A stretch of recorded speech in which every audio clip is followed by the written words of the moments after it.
వరి సాగులో ఎన్పీకే ఎరువులు తగ్గించి భూసారం దెబ్బతినకుండా, వరి సాగు చీడపీడల బారిన పడకుండా తక్కువ ఖర్చుతో ఎక్కువ ఆదాయం ఆర్జిస్తున్న పశ్చిమ గోదావరి జిల్లా భీమవరం మండలం పంపన రమణ గారు. అది ఏ విధంగా సాధ్యమో రమణ గారు మాటల్లోనే విందాం. నమస్తే సార్. నమస్కారం. మీ పేరండి? నా పేరు రమణ అండి. ఏ ఊరండి మీది? మాది ప్రకాష్ నగర్ గొలవంతి రోడ్ అండి. ఏ మండలం? భీమవరం మండలం అండి. మొత్తం ఎన్ని ఎకరాలు వ్యవసాయం చేస్తున్నారండి మీరు? నేను వచ్చేసి 5 ఎకరాలండి. 5 ఎకరాలు. ఈ ఏరియాసాలు మిమ్మల్ని కలిసి సెట్ ప్యాకింగ్ విధానాన్ని వివరించినప్పుడు మీరు ఎన్ని ఎకరాలని చేద్దామని చెప్పుకున్నారు? నేను ఒక 5 ఎకరాలు చేస్తానని చెప్పానండి. చేస్తానంటే సరే చెయ్యమ్మా అన్నారండి. 1 ఎకరానికి మేము ఇస్తామన్నారు ముందండి. ఇచ్చారండి. ఆ రకంగా మేము వాడామండి. ఏ విత్తనం వేసారండి 5 ఎకరాల్లో? 1161 అండి. 1161. ఊడ్చిన ఎన్ని రోజులకి వేసారు మోతాదు, ఎరువులు మోతాదు? ఊడ్చిన 9 రోజుల లోపల అండి. ఏమి వేసారు?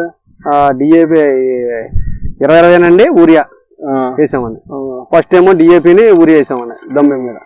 ఈ సెట్ ప్యాకింగ్ విధానం అన్నది ఎన్నో కోటాలో కలిపారు మీరు? 2 కోటాలో కలిపామండి. 2 కోటాలు. అవునా? ఏరి సెట్ ప్యాకింగ్ విధానం మా వాళ్ళు చెప్పారు కదండి మీకు. ఏదో 20 వేసాను అన్నారు, యూరియా కలిపాను అన్నారు. వాటితో పాటు మీరు ఏరీ సెట్ ప్యాకింగ్ విధానంలో ఏ ఏ ప్రోడక్ట్లు ఏరీస్ వాళ్ళు వాడారు? సాయిల్, ఎండోమైకో, గోల్డ్ వాడిన తర్వాత రిజల్ట్ ఎలా ఉన్నదండి? రిజల్ట్ బాగుందండి. అంటే ఏ విధంగా చూసారు రిజల్ట్? దుంప బాగా ఎడగొట్టిందండి అది వేసిన తర్వాత. అంతకు ముందు ఏం లేదండి. ఇప్పుడు కూడా లేదండి. మీరు ఎన్ని సంవత్సరాల నుంచి వ్యవసాయం చేస్తున్నారు? ఇప్పుడు దగ్గర 5 సంవత్సరాలు చేస్తున్నాండి. ఈ 5 సంవత్సరాల్లో మీరు చూసిన అబ్జర్వేషన్ ఏంటి? వాడిన తర్వాత అంతకుముందు వాడింది వ్యవసాయం తేడా? వాడింది ఇప్పుడు దుంపది విడగొట్టిందండి. చేను బాగుందండి. మంచి విడగొడుతుందండి. చేను మంచి విడగొడుతుందండి. దుంప బాగా చేసింది. ఏరు బాగా వేసిందండి. అదండి. ఇప్పుడు ఇంత దుంప ఏరేత్తం చూడలేదండి. నేను ఎప్పుడు ఇంత దుంప ఎడగొడతాం చూడలేదండి. అదండి. అంతకుముందు మీ పక్క వాళ్ళు ఎవరైనా అబ్జర్వేషన్ చేశారా? వాడిన వాళ్ళు ఉన్నారు కదా? వాడిన వాళ్ళు వాడేమో చూసామండి. అది దుంప ఎడలేదండి. దుంప ఎడగొడుతుందండి. అదండి. ఇంచుమించు ఎన్ని పిల్లకల్లాగా వచ్చి ఉంటాయని అబ్జర్వేషన్ చేశారు? ఒక 25, 25 వచ్చినాయండి. 30 లోపు వచ్చినాయి. 30 లోపు వచ్చినాయి. ఓకే. ఇంకేమైనా తొడిగే ఛాన్స్ ఉంది? ఇంకా 30 రోజులే తొడిగి చూసి ఛాన్స్ ఉందని అనుకుంటానండి. అంటే ఇప్పుడు ఊడ్చి 30 రోజులే కదా? ఊడ్చి 30 రోజులు అండి. అంటే ఇంకా 15 రోజుల వరకు మనకి పిలకల శాతం వచ్చే శాతం కనపడుతుందండి వాతావరణం. అంటే దిగుబడి పెరుగుద్దనా పెరగదనా అయినా అబ్జర్వేషన్ అయినా తెలిసింది కదా మీకు? పెరుగుద్దని అనుకుంటున్నామండి. పెరుగుద్దని అనుకున్నాం. ఎరువులు కూడా తగ్గించామండి. బాగా తగ్గించామండి ఈ మందు వాడాక. పురుగుల మందులు ఏమైనా స్ప్రేయింగ్ చేస్తారా? పురుగు మందులు ఇంకా ఏం చేయలేదండి. పురుగు మందులు ఇంకా జాట్లకి ఏమైనా ఛాన్స్ చెయ్యాలని అయినా ఉంటుందా?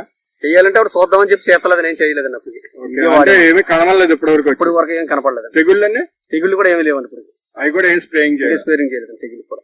అంటే మీకు మరి మీ తోట రైతులకు మీరు ఇప్పుడు దాకా చేసిన వ్యవసాయం మనం అలా చేస్తా ఉంటే మన పెచ్చోడిగా చూసారండి ఇప్పుడు దాకా. అదే ఇప్పుడు ఏమంటున్నారంటే ఇది చాలా బాగా దుంప చేసింది వేసిన మందు వల్ల అంటున్నారు. వాళ్ళు ఏం చెప్దాం అనుకుంటున్నారు? మీరు ఏం చెప్తామండి? ఈ మందు వాడమని చెప్దాం అనుకున్నాను. మీరు ఇప్పుడు దాల్వాకి ఎక్కువ ఎరువులు వేస్తారు కాబట్టి వాడదామని చాలా మంది దాల్వాకి 5 బత్తాల కాడ నుంచి 7 బత్తాల దాకా కూడా వేసివ్వరండి. అవునండి. ఇప్పుడు నేను వేసింది 4 బత్తాలు వేసి ఆపేసాను. అవును. 4 బస్తాలండి మొత్తం వాడిందండి.